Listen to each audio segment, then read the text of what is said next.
আসলে জীবনটা কি অদ্ভুত। মানে কি চাইছিলাম, কি আশা করছিলাম, কত স্বপ্ন ছিল, কত কিছু ছিল। মানে ধীরে ধীরে সময় এমন বাস্তবতার সাথে পরিচয় করাই দিছে যে সেই স্বপ্নগুলো অনেক দূরে।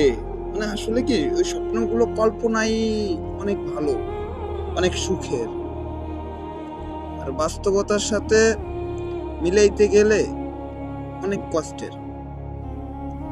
আসলে কিছু বলার নাই, কারণ আমরা যারা প্রবাসে আছি, প্রবাসীদের স্বপ্ন, আশা অনেক কিছু, অনেক। তো আমরা আমরা প্রবাসে প্রথমত যারাই আসি, তো আমি ভাবছিলাম যে 2 বছর বিদেশ করব।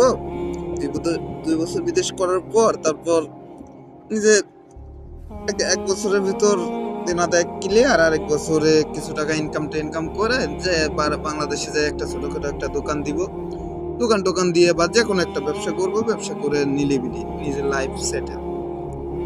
তো বিদেশে আসলাম, আসার পর বাস্তবতার সাথে আস্তে আস্তে আস্তে আস্তে ধীরে ধীরে এমন ভাবে পরিচয় হলাম যে বলার কিছু নাই। মানে সে আমাকে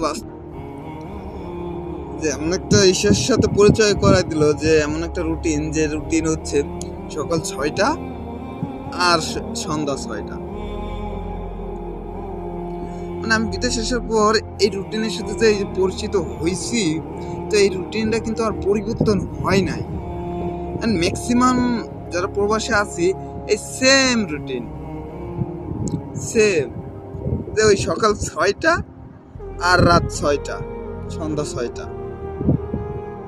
তো এরাই যে এই যে আমরা 12 ঘন্টা যে কত কঠোর পরিশ্রম করে তারপর রাত হিসেব করি যে কই স্বপ্ন দেখছিলাম, কত কিছু করব, কত কিছু করব, যে সেই স্বপ্নগুলো আজ কই।